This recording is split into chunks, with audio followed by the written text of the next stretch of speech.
about the significance and presence of dystopia in Bengali science fiction, and that is Kalpabigyan. So, good morning to you all, the curators, signatories, critics, writers, and scholars of Indian science fiction. Thank you, Devgiri College, Maharashtra, Indian Association for Science Fiction Studies, Bangalore, Indian Science Fiction Please Writers increase the Association, volume. Please increase the volume.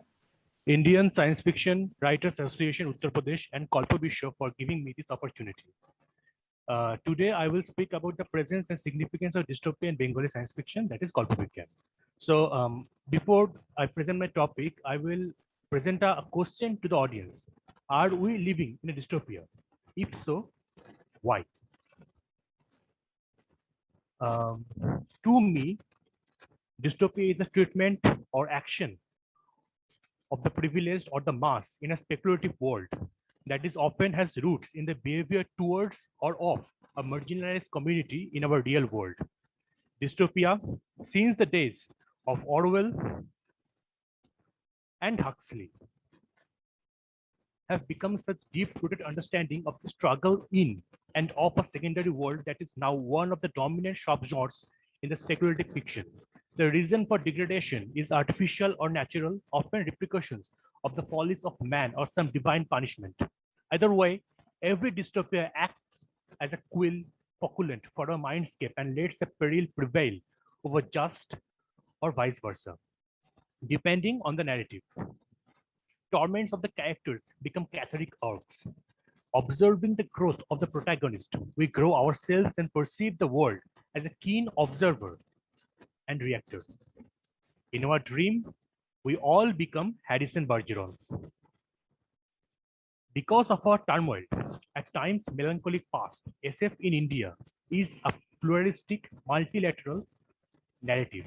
In my very little experience as a reader of Kalpabigyan, the stories I have found to be dystopic convey that same form. The first among them is Monu Dadosh, or The Time of Rudra Shaborni, the 12th Father of Humankind. Published in 1964, this is by Premendra Mitra himself, the master of Bengali science fiction, and it is of the same essence as Robert Silverberg's At Winter's End, Wells's A.G. Wells's The Time Machine, A.E. Van Vocht's The Book of Pita, or the 1200 million AD, and the popular video game Horizon Zero Dawn. It is about an Earth of far future when humankind has reverted, devolved into their primitive roots, dwelling again on the topics of hunter-gatherer, fallen from the grace as the masters of our world. The story begins with a hunt. The prey is a male from the patriarchal Pravarkan clan, and the predators are females from the Krufum sect, under the iron fist of a matriarch. There is also another group called Yosov.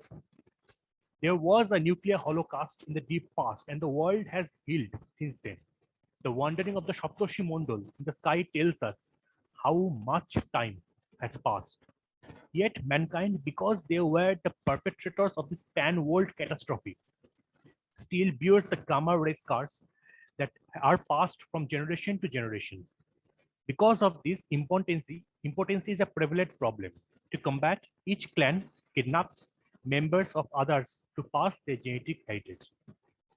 The story unfolds after the elope of a Romeo-Juliet pair who escapes in the depths of the elusive Timikondor, the belly of a whale, a supposed underground bunker of the refugees of the Holocaust age.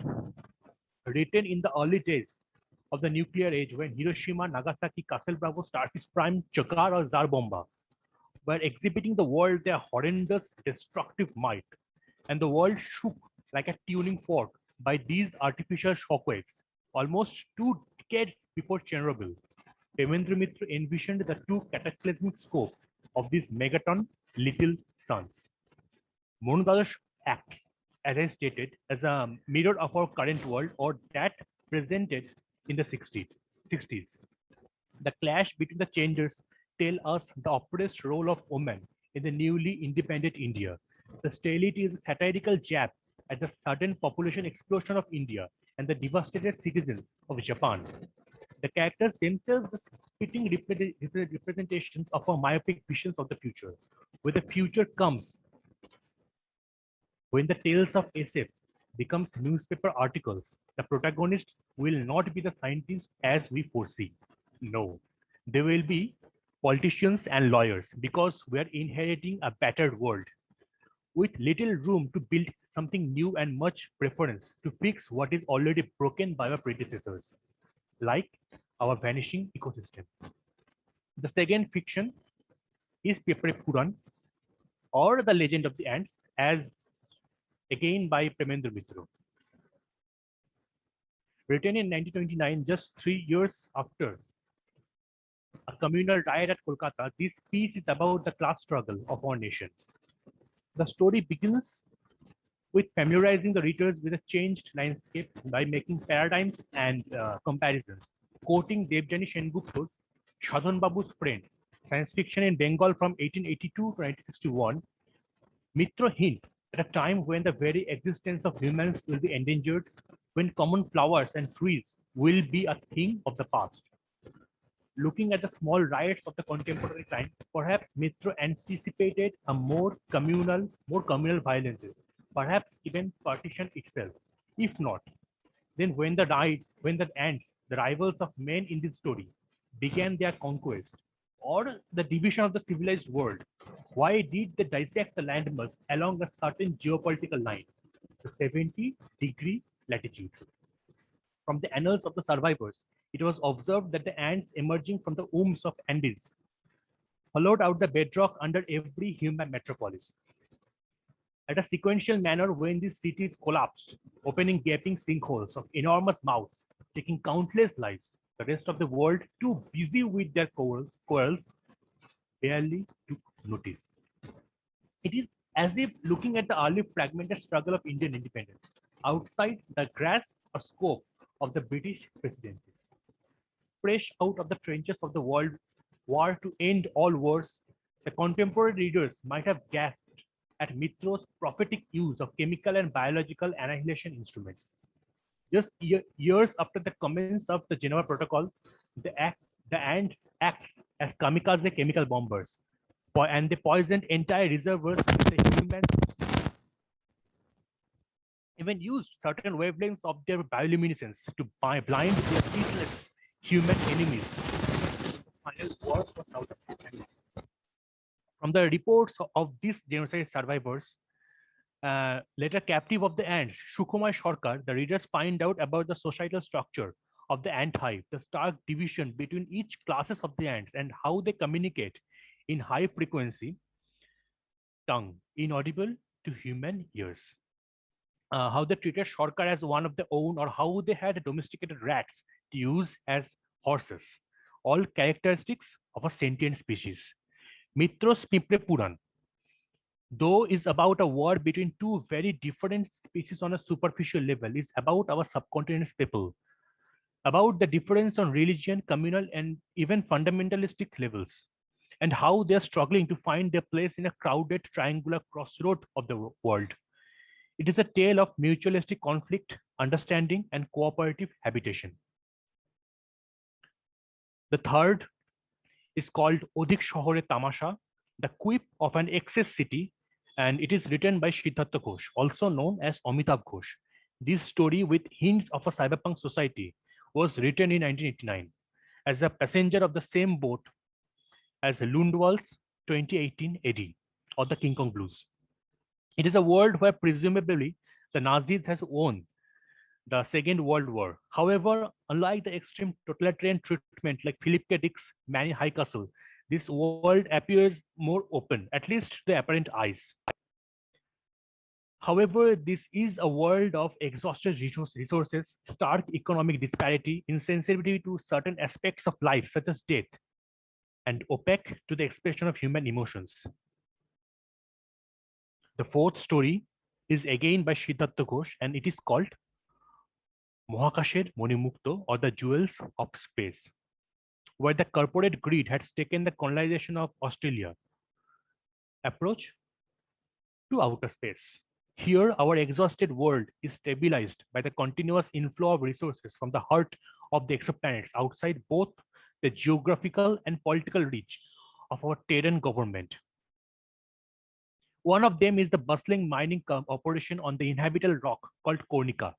The story opens with the destruction of a spaceship that supposedly ended lives of 117 school students who were gifted a supposedly happy trip of the outer worlds of Sol. Outside the reach of the optical telescopes, this accident happened in the darkness of cosmos and left no survivors. Rahul, the grief-struck protagonist of this story, the father of one of the casualties named Rima, when hears the broadcast, find him his life as darkened as the overcast, thunderous sky outside. Immediately, we see his ex-wife, Joya, call him and get a glimpse of the failed marriage, the fractured childhood of Rima, and the short of account common between divorced parents. He asks her whose bed she warmed last night and tells her to shed her emotions as it gets in the way of her manufactured beauty. In his hunt for answers, Rahul finds about the passengers of the rocket, ill-fated rocket D7, and that all were girls, same in age as with his daughter, all blooming, gorgeous flowers of maiden youth. Speaking with the teachers of his daughter's school, he speculates of a sinister purpose of this accident, as if the whole shenanigan was nothing but fabricated truth. The company responsible for the voyage was a subsidiary and a shell company called Milliket, owned by a corporate giant called Lechner and Mukherjee International. The company dominating the exoplanet mining landscape and the planet Kornika. Kornika, because of its hazardous, even impelling position as a planet, was temporarily home to those without a future. Only those imprisoned with a life sentence were sent as workers, like slave bees working for a queen. In search for truth, he seeks a meeting with the only person who escaped from Konika, Deep Narayan, only to know that he tried to escape his Terran prison yesterday and was killed for his action. The sinister scope of these interconnected incidents unfolds before Rahul as he sees these of disposing of the sole witnesses. Kornika, because of its hostile environment, remoteness, and the nature of the men living there, is a living hell. To keep the workers in balance and to detach them from the harsh reality. And as a distraction, the company introduced pornography in Kornika. However, the virtual resource was soon exhausted and it was not quoting Ghosh, the real deal. As an attempt to establish order in the devilish men inhabiting Kornika, the company is sending a group of virgin children who will be adults by the time the ship reaches its diabolical destination to quench the primordial thirst of the inhabitants. Perhaps inspired by the accounts of Belgian Congo and many other African colonial regimes of a gone era, Ghosh created a gouging story of distorted subhumanism. Here, the bifurcation of mankind, or a limb of it, has reached its monstrous epitome, away from the warmth of our world. This guttering narrative, written in 1989, shows us the struggle of a lone parent against the entire world, the premeditated fabrication of his death to erase the truth, and the maleficent evolution of human greed. Ghosh and us have inherited a world broken by the iron fist of colonialism. From its grave rose capitalism and the endless drive of making money, disregarding the cost of human lives, society, and bonds. Ghosh, through the eyes of a grief-struck father, asks a simple question, a question again and again asked by moralists, philosophers, and messiahs. What is the price of a human life? A question more relevant than it was ever before. Looking outside our familiar bubble, we see monarchies turning it into totalitarian regimes, into failed democracies, and then into chaos. The emergence of groups in the pockets of world turning that place into a graveyard like Kornika. Like all dystopic fiction, Ghosh's work stands out as a warning, counting on the reemergence of the devil that lives within us. Then the fifth one is Anish Dev and his Tej Khonda Shatmate and Shatmate Tej Khonda duology. In his work, Anish Dev takes the reader to a world similar to the speculative works like Dashner's The Maze Runner, Roth's Divergent, Collins' The Hunger Games, or King's The Running Man. Even the film franchise Forge, but preceding almost all of them in seniority. Here, the grave financial disparity between rich and poor in a heavily contested world where the individual lives have been mercilessly commodified.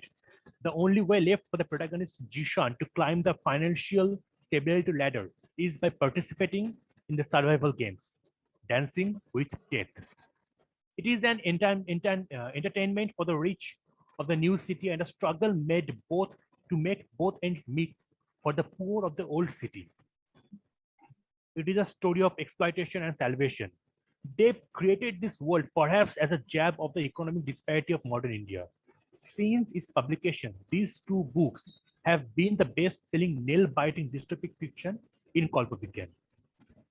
Beneath the layer characters, the hammy villain, the struggling protagonist, this duology is a story of finding or rather rediscovering humanity. Here, I must talk about the influences these works had on me. All the stories I write or try to write at least are on this theme, dystopia. There are two worlds I created on this genre. Both is available or will be available.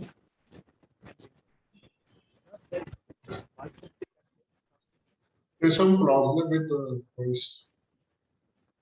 First is Shoiter Gan or The Song of Ice, translated by Onava Sinha for the upcoming Golan's anthology of South Asian science fiction and fantasy.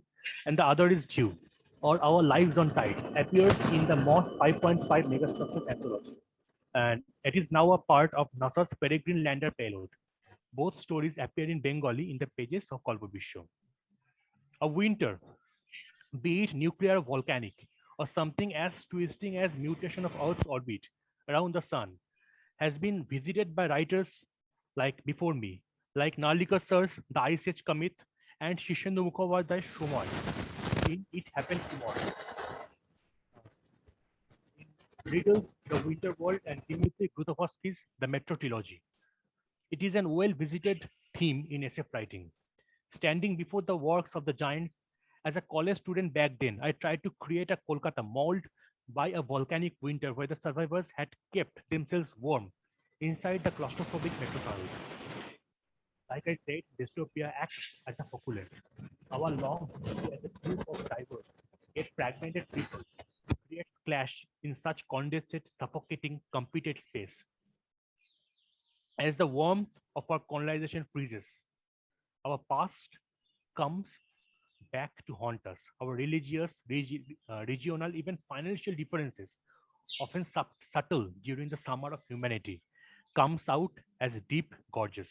Yet, Song of Winter is a story of brotherhood. The brothers made aliens by the Radcliffe Line. Being the descendant of a partition survivor myself, there are many stories passed on from generation to generation. All these played a subconscious role.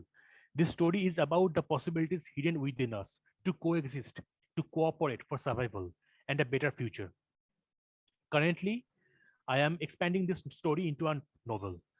The context of a pluralistic societal structures and the story of Mahaplavana, written in our Puran, influenced me to write Dheu or Our Lives on Tides.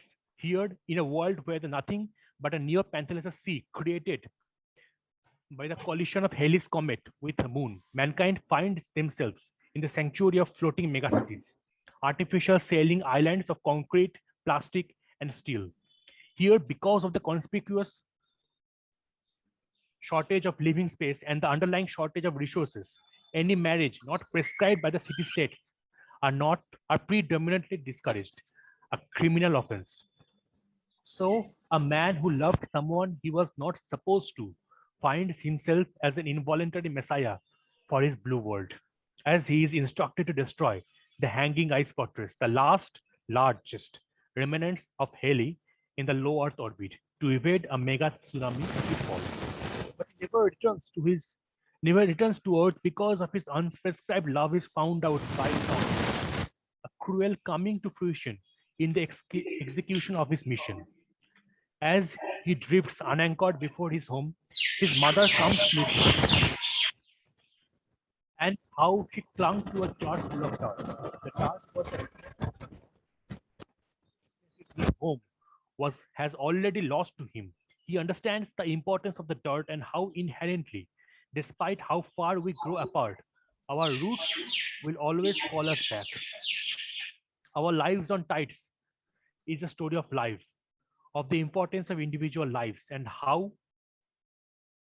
astute it is against the baleful iron claw of a dictatorship or the grace of Mother Nature. Here are some pieces of fiction I had read, but because of the time constant, I will just mention their names. One is Riju Ganguly's Decagon, and the second is Anushtup Sheth's Mission Prithvi. Thank you.